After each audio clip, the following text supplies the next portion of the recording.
Greetings, Guardians. Today I am bringing 5 tips, tricks, and fun facts about the recently brought back 0 Hour Exotic Quest.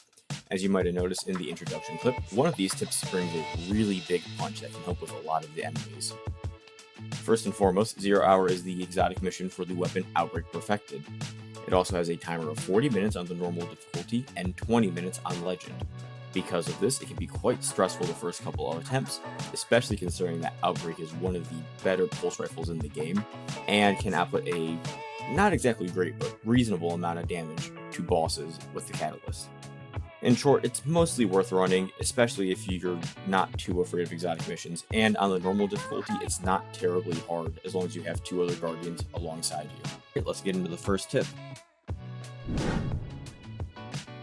Currently, the mission appears to be bugged to some extent. The legend and normal difficulty appear to be at the same light level, despite the normal difficulty claiming to be 1810 and the legend claiming to be 1830. As you can see on screen, I am currently shooting a target with my bow, and it is doing 1988 per hit, and then on legend it is also doing 1988. This makes me believe that this is most likely a bug. If it's not, then, well, I am wrong. So I am relatively sure that it is, because it wouldn't make sense to have a light level difference for the activity at that point. Tip number 2 is more focused on the actual gameplay. As you might have noticed if you tried the content, there's a lot of shinks that are shielded with all of the flavors of the rainbow for the light subclass, and this can make a lot of encounters feel like they're taking a long time, or make it feel like you want to change your weapons out in order to break their shields. I don't like that feeling. I'm sure you don't either. The great news is that there is a perfect weapon for dealing with this. It's called the Hard Light, which can switch between each of the light subclass elements while using primary ammo. The only negative to this is that you are giving up your exotic slot, but I don't mind doing that for a little bit of convenience. In the background, I'm going to show some content of me just using the Hard Light to show how the weapon works. To change the elements, you press and hold the reload button. You can also do the same with Dead Messenger, and as I joked about earlier, the Borealis, but I don't feel the need to use my special ammo on subpar weapons, so I wouldn't recommend using it either.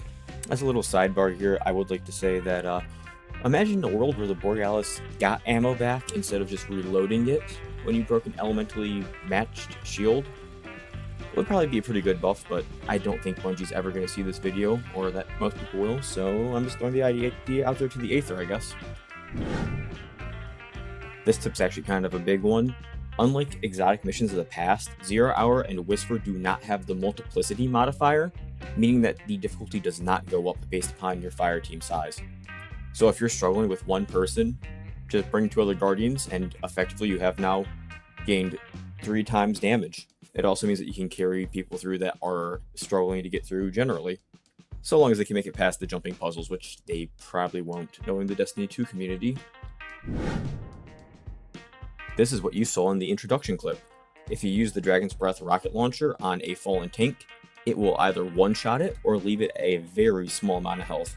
I'm not quite sure why, and I'm not sure it's a bug, but it's very consistent and it's very useful. And Dragon's Breath is good for just clearing out large rooms of enemies anyways, so killing 2 birds with 1 stone by using it in this activity. This is the last and probably most important tip for this activity. Remember what I was saying earlier about if your allies can make it past the jumping puzzles, and how odds are for Destiny 2 players are going to get stuck for most of the mission? Luckily, if you have one person that makes it through the majority of the jumping puzzles on normal or legend, there will be a switch that you can get to that you can activate, and it makes it significantly easier. In the footage, I'm showing the non-legend version of the activity because I just wanted to get the footage real quick and move on with my day. But yeah, it's actually quite that simple, and a lot of them make it way easier. Like the Inferno room, which literally turns into a joke for your teammates. Besides that, there's a lot more going on in the activity that I don't quite know about just yet. I've already ran it on legend, but I'm not too comfortable on it to be able to say and explain a lot of it. I hope at least someone out there finds this useful or learns something new. I doubt that it probably will, because I'll probably get like 5 views on it. But hey, if you liked it, like, comment, sub, whatever YouTubers say. Have fun out there and good luck.